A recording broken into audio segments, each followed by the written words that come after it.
guarda civil metropolitano que voltou no local encontrou a alguns metros embaixo de uma pedra o cabelo dela. Provavelmente ela chegou lá morta. Ela não foi morta no local. Então a pergunta é: como é que levaram ela para lá ou por quê? Tinha um saco de fertilizante branco e aquilo me chamou a atenção. Estava próximo dela.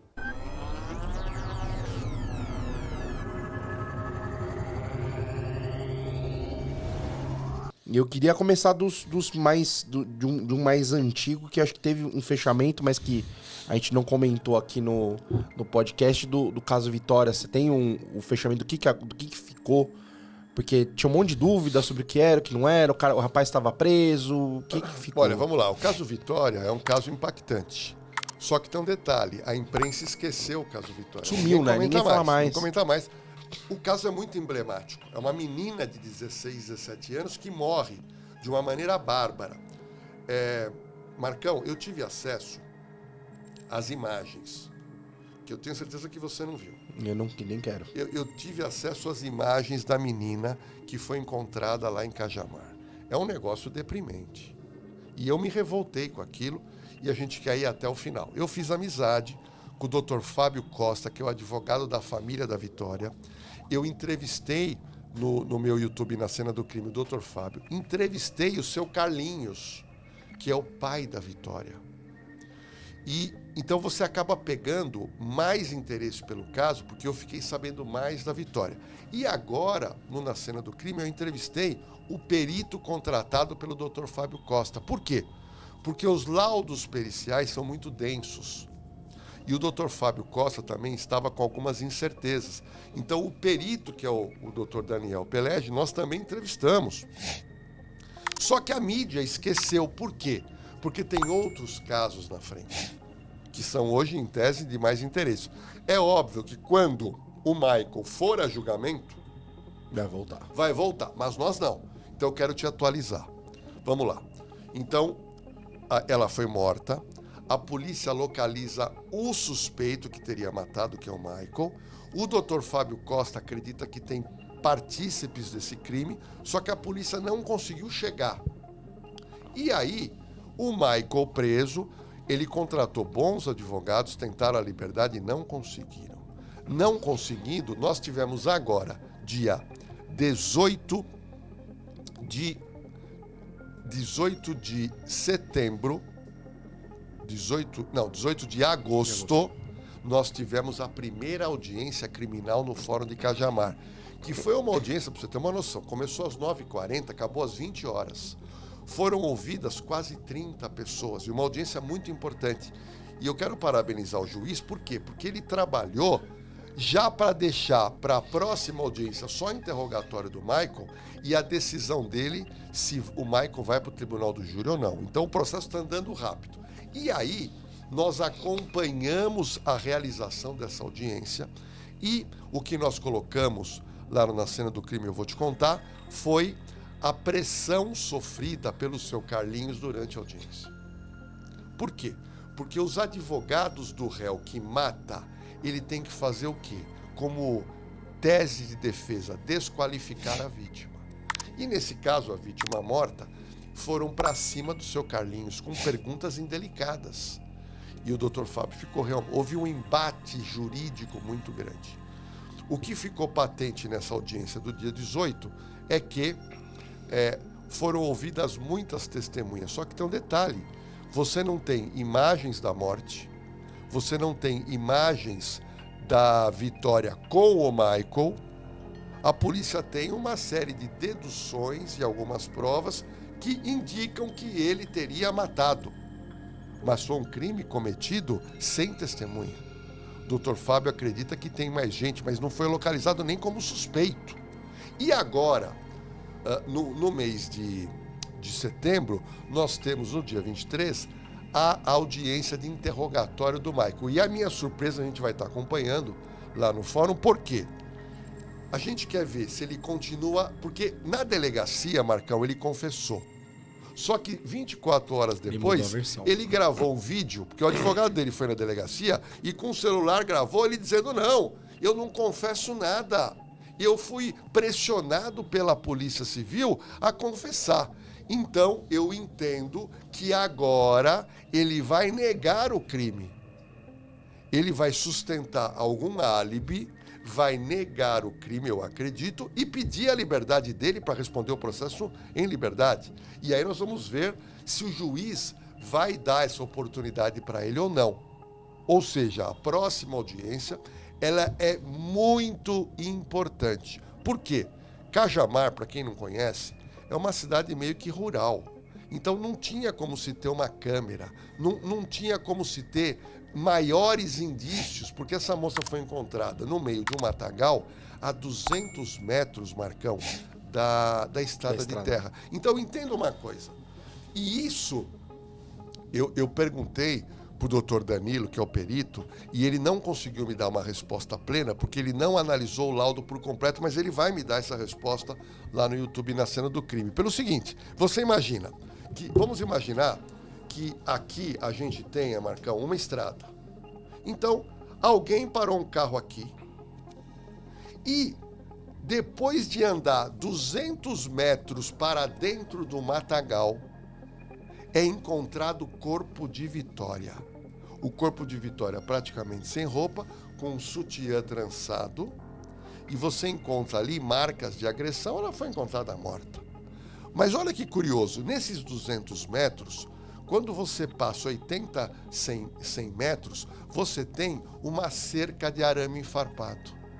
E aí, eu perguntei para o doutor Fábio Costa, que esteve no local, como é que o senhor ultrapassou essa cerca? Ele falou, Lordela, não dá para pular. Uma pessoa levantou o arame farpado, eu tive que abaixar, passar entre a cerca para caminhar mais 100 metros. Aí eu te pergunto, como é que a Vitória chegou nesse local? Ela chegou viva ou ela chegou morta? Se ela chegou morta, como é que passaram a Vitória desse local para o arame farpado para continuar a andar, para entrar mais dentro para o mato? Porque não quiseram deixar ela morta próximo da estrada. Por quê? Porque o cheiro do estado de putrefação chamaria a atenção de alguém. Então levaram 200 metros. Então é uma dúvida que fica para mim. Ela chegou no local viva ou morta? Isso da cerca eu não sabia. Caralho. E aí eu te pergunto, se ela chegou morta, como é que você carrega uma menina de 60 quilos e leva ela 200 metros mata dentro com uma cerca? Pega uma pessoa aqui de 60 quilos desmaiada e tenta carregar. Só carregar 200 metros já é uma tarefa muito difícil. Não, mas como é que uma pessoa sozinha faz isso? Sozinho já é E digo mais, e aí vai a minha experiência como delegado que eu quero te falar. Olha que interessante que eu vou te falar. O meu YouTube chama Na Cena do Crime. Por quê? Porque não há nada mais importante que uma cena de crime. Não há nada mais importante. A cena de crime, ela tem que ser avaliada meticulosamente. No meu canal, eu tenho lá no meu canal é gozado. Eu fiz uma mesa, como se fosse a mesa de delegado que eu trabalhei. E as peças que eu tenho em cima da mesa são peças da delegacia. Porque na minha época, a máquina de escrever. E a máquina de escrever das delegacias eu não gostava, eu gostava da minha. Então eu levava a minha máquina e eu usava. Então a máquina Na Cena do Crime é a máquina de escrever que eu usava. E eu tenho lá esqueci agora, o aparelhinho para você aumentar, a lupa. Eu tenho uma lupa, que é uma lupa que eu levava. Que eu levava por quê? Porque tem hora que eu precisava aumentar um pouco mais a imagem para tentar verificar um pequeno detalhe. E olha o que eu vou te contar da cena do crime da Vitória. Então ela foi encontrada 200 metros para dentro. E provavelmente ela chegou lá morta. Ela não foi morta no local. Provavelmente. Isso parece que é indiscutível. Então, a pergunta é, como é que levaram ela para lá ou por quê? Porque ela foi encontrada de barriga para cima.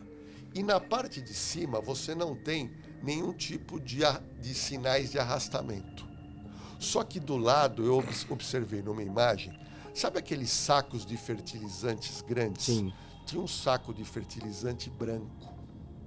E aquilo me chamou a atenção. Estava próximo dela.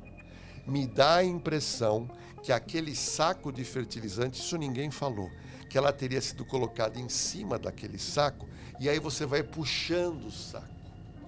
É uma maneira fácil de você levar um corpo, porque carregar ele no braço é muito complicado. Então essa é uma teoria que eu tenho. Um outro detalhe, cortaram os cabelos da menina. Ela foi encontrada sem cabelo. Só que quando eu vejo as imagens do crime, ficou claro para mim ali que ela estava praticamente careca. Mas foi um corte muito mal feito. Tinha, assim, algumas mechas de cabelo, mas cortaram o cabelo dela inteiro. Mas a pergunta aqui é, por que cortaram o cabelo dessa moça? Qual a finalidade? Bom, o que aconteceu? Nas fotos que eu tive acesso, mostra ela ali, numa situação deplorável. Ela foi encontrada depois de vários dias, uma semana, ou seja, ela estava num estado já muito ruim, mas 20 dias depois de encontrado o corpo, um guarda civil metropolitano que voltou no local encontrou a alguns metros, embaixo de uma pedra, o cabelo dela. Foi encontrado, Marcos. Você sabia disso? Não. Foi encontrado o cabelo dela lá. E aí você pergunta, mas que loucura! Quer dizer, se provavelmente ele trouxe o corpo da menina morta, por que arrancou o cabelo? E você concorda? Tem um significado, tudo tem um significado para o assassino ou assassinas, ou assassinos. Ou seja, essa é a cena do crime. Essa é a cena do crime. E aí é óbvio que eu entendo que agora o Michael deve negar completamente esse crime. A entrevista dele no Cabrini eu fiquei assustadíssimo, assim, enquanto ele negava as coisas e com a storytelling muito bem construído, assim, tipo, é meio assustador, assim, tipo, ele falando... não escorregou uma pergunta, e o Cabrini aperta, né? Ele foi apertando e não deu, não desviou não, assim, mas olha que interessante, ele confessa na delegacia, ele confessou. 2, no dia seguinte ele nega no áudio. Mas depois de semanas ele nega pro Cabrini. Só que nós temos que verificar que nos autos, a entrevista do Cabrini não entra nos autos. Não vale nada. O que nós temos que ver agora, o que ele vai falar agora. Mas eu acredito que ele vem com uma negativa muito forte. E essa negativa, ela é forte por quê? Porque a defesa teve acesso às provas. Então, você pode criar uma retórica aonde você vai tentando driblar as provas que a polícia conseguiu. Agora, é um jogo de quebra-cabeça pelo seguinte. Primeiro, não se sabe aonde ela foi morta. Não se sabe aonde ela foi abordada. Não se sabe aonde ela foi mantida refém. Na confissão que ele faz, ele alega que ele deu uma facada nela na garganta e mais algumas no peito. Ou seja, dentro do carro.